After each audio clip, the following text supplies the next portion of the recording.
Assalamualaikum warahmatullahi wabarakatuh. Kami dari kelompok 3 akan menjelaskan mengenai evolusi uang, syarat uang, dan fungsi uang. Teman-teman, apa kalian tahu sejarah uang dalam peradaban manusia cukup panjang? Alat tukar utama dalam transaksi jual beli ini mengalami banyak transformasi sebelum menjadi bentuk kertas dan koin. Yang pertama ada tahap barter. Pada tahap barter ini, manusia mulai menyadari bahwa mereka membutuhkan orang lain dalam memenuhi kebutuhan hidupnya. Di tahap barter, manusia saling tukar-menukar barang sesuai kesepakatan untuk memenuhi kebutuhan hidup. Yang kedua, tahap uang barang. Semakin berkembang pemikiran manusia, mereka mulai mengalami kesulitan untuk memenuhi kebutuhan karena ketidakcocokan dalam transaksi barter. Oleh karenanya, manusia mulai menggunakan barang seperti kulit, kerang, kopi, garam, manik-manik, hingga hasil pertanian lainnya yang digunakan sebagai upah atau gaji para pekerja. Barang-barang tersebut lantas dijadikan alat transaksi yang disepakati oleh masyarakat.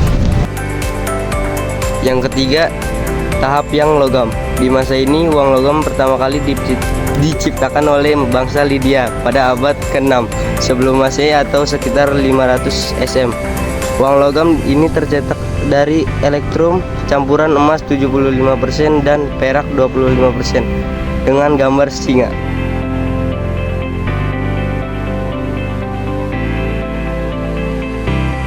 Yang keempat, tahap uang kertas. Seiring berjalannya waktu, mulailah timbul kesulitan ketika jumlah uang logam semakin dibutuhkan, padahal jumlah logam mulia sebagai bahan dasar uang sangat terbatas. Akhirnya, penggunaan uang logam sulit dilakukan untuk transaksi dalam sejumlah besar. Dari situ diciptakanlah uang kertas.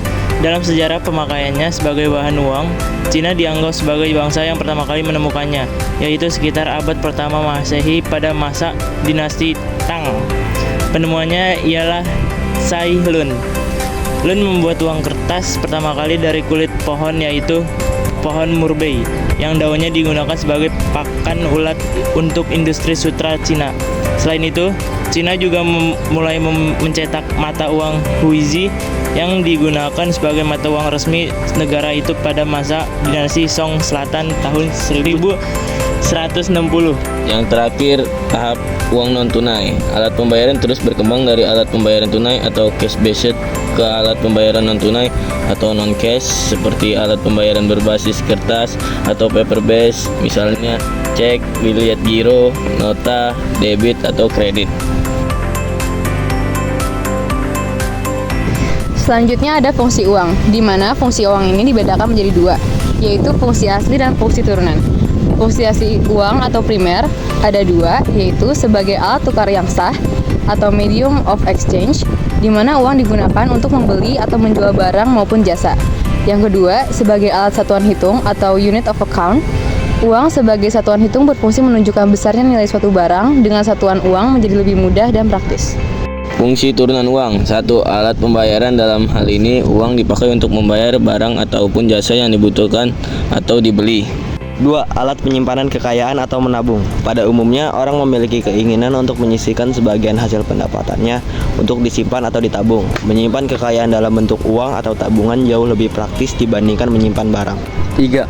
Alat pembinaan kekayaan. Contohnya, jika seseorang memiliki sebidang tanah dan ingin dipindahkan ke tempat lain, ia akan mengalami kesulitan untuk memindahkannya.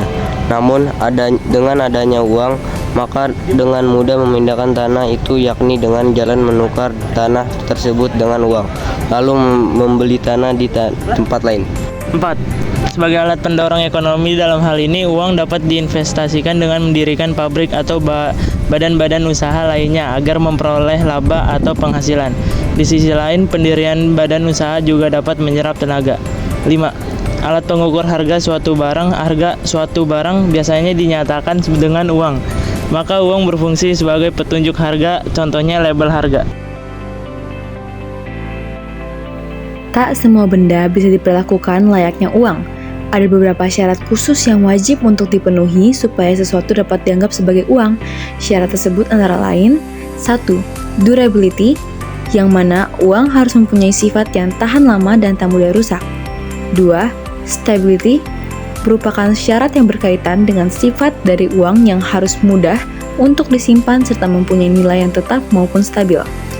3. Storable dan portability, mempunyai arti bahwa uang wajib memiliki sifat yang mudah dipindahkan ketika beredar di masyarakat.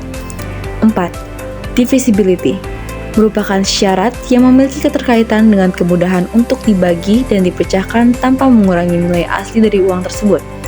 5. Elasticity of supply mempunyai arti bahwa jumlah serta ketersediaan uang harus mencukupi kebutuhan masyarakat. 5. Scarcity yaitu mempunyai jumlah yang relatif terbatas dan tak mudah untuk dipalsukan. Dan yang terakhir, standardability artinya mempunyai bentuk serta ukuran yang baku. Sekian beberapa informasi terkait evolusi uang, fungsi uang, dan juga syarat uang dari kelompok kami. Semoga informasi yang kami berikan bisa menambah wawasan kalian ya. Thank you for watching.